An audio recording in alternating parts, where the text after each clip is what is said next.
ಇವತ್ತಿನ ವಿಡಿಯೋದಲ್ಲಿ ಕರ್ನಾಟಕ ಜಲಸಂಪನ್ಮೂಲ ಇಲಾಖೆಯಲ್ಲಿ ಖಾಲಿಯಿರುವ ಹುದ್ದೆಗಳ ಮಾಹಿತಿಯನ್ನು ಇವತ್ತಿನ ವಿಡಿಯೋದಲ್ಲಿ ತಿಳಿಸ್ತಾ ಇದ್ದೀವಿ.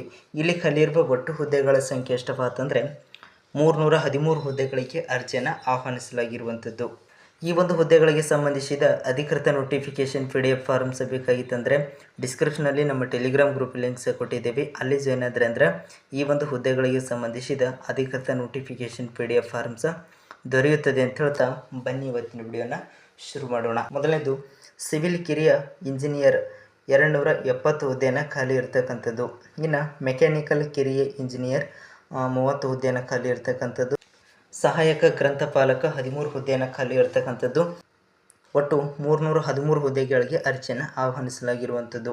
ನೋಡಿ, ಈ ಒಂದು ಹುದ್ದೆಗಳಿಗೆ ವೇತನ ಶ್ರೇಣಿಯನ್ನು ನೋಡೋದಾದರೆ ಕಿರಿಯ ಇಂಜಿನಿಯರ್ ಈ ಒಂದು ಹುದ್ದೆಗೆ 33,450ರಿಂದ 62,600 ರೂಪಾಯಿ ಇರುವಂಥದ್ದು. ಗ್ರಂಥಾಲಯ ಸಹಾಯಕ ಈ ಒಂದು ಹುದ್ದೆಗೆ ವೇತನ ಶ್ರೇಣಿಯನ್ನು ನೋಡೋದಾದರೆ 30,350ರಿಂದ 52,750 ರೂಪಾಯಿ ಇರುವಂಥದ್ದು. ಅರ್ಜಿ ಶುಲ್ಕವನ್ನು ನೋಡೋದಾದರೆ ಸಾಮಾನ್ಯ ಅರ್ಹತಾ ಅಭ್ಯರ್ಥಿಗಳಿಗೆ 600 ರೂಪಾಯಿ ಇರುವಂಥದ್ದು. ಪ್ರವರ್ಗ 2A 2B 3A 3B ಅಭ್ಯರ್ಥಿಗಳಿಗೆ 300 ರೂಪಾಯಿ ಇರುವಂಥದ್ದು. SC ST ಮತ್ತು K1 ಹಾಗೂ ಅಂಗವಿಕಲ ಸೇರಿದ ಅಭ್ಯರ್ಥಿಗಳಿಗೆ ಶುಲ್ಕದಿಂದ ವಿನಾಯಿತಿ, ಅಂದರೆ ಯಾವುದೇ ರೀತಿಯ ಅರ್ಜಿ ಶುಲ್ಕ ಸಹ ಇರುವುದಿಲ್ಲ. ಇನ್ನು ಮಾಜಿ ಸೈನಿಕ ಅಭ್ಯರ್ಥಿಗಳಿಗೆ 50 ರೂಪಾಯಿ ಇರುವಂಥದ್ದು. ಇನ್ನು ವಯೋಮಿತಿಯನ್ನು ನೋಡೋದಾದರೆ ಕನಿಷ್ಠ 18 ವರ್ಷ ಆಗಿರಬೇಕು, ಗರಿಷ್ಠ 35 ವರ್ಷ ಮೀರಿರಬಾರ್ದು ಅಂಥ ಅಭ್ಯರ್ಥಿಗಳಿಂದ ಅರ್ಜಿಯನ್ನು ಆಹ್ವಾನಿಸಲಾಗಿರುವಂಥದ್ದು.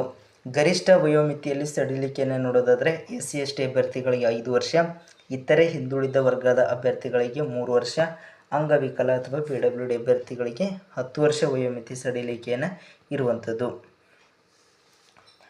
ಆಯ್ಕೆ ವಿಧಾನ ನೋಡೋದಾದರೆ ಅಭ್ಯರ್ಥಿಗಳನ್ನು ಆಯ್ಕೆ ಮಾಡಲು ಸ್ಪರ್ಧಾತ್ಮಕ ಪರೀಕ್ಷೆ ಮೂಲಕ ಆಯ್ಕೆಯನ್ನು ಮಾಡಲಾಗುವುದು.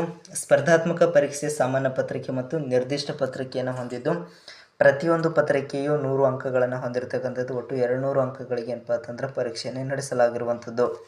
ಪರೀಕ್ಷೆಯಲ್ಲಿ ಋಣಾತ್ಮಕ ಮೌಲ್ಯಮಾಪನವಿದ್ದು ಪ್ರತಿ ತಪ್ಪು ಉತ್ತರಕ್ಕೆ 4ನೇ ಒಂದು ಭಾಗದ ಅಂಕಗಳನ್ನು ಏನಪ್ಪ ಅಂತಂದ್ರೆ ಕಳೆಯಲಾಗುವಂಥದ್ದು.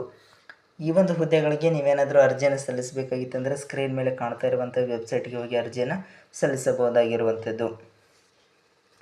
ಅರ್ಜಿ ಸಲ್ಲಿಸಲು ಪ್ರಾರಂಭದ ದಿನಾಂಕ 26/6/2024ರಿಂದ ಕೊನೆಯ ದಿನಾಂಕ 25/7/2024 ಒಳಗಾಗಿ ಆಸಕ್ತ ಅಭ್ಯರ್ಥಿಗಳು ಈ ಒಂದು ಹುದ್ದೆಗಳಿಗೆ ಅರ್ಜಿಯನ್ನು ಸಲ್ಲಿಸಬಹುದಾಗಿರುವಂಥದ್ದು.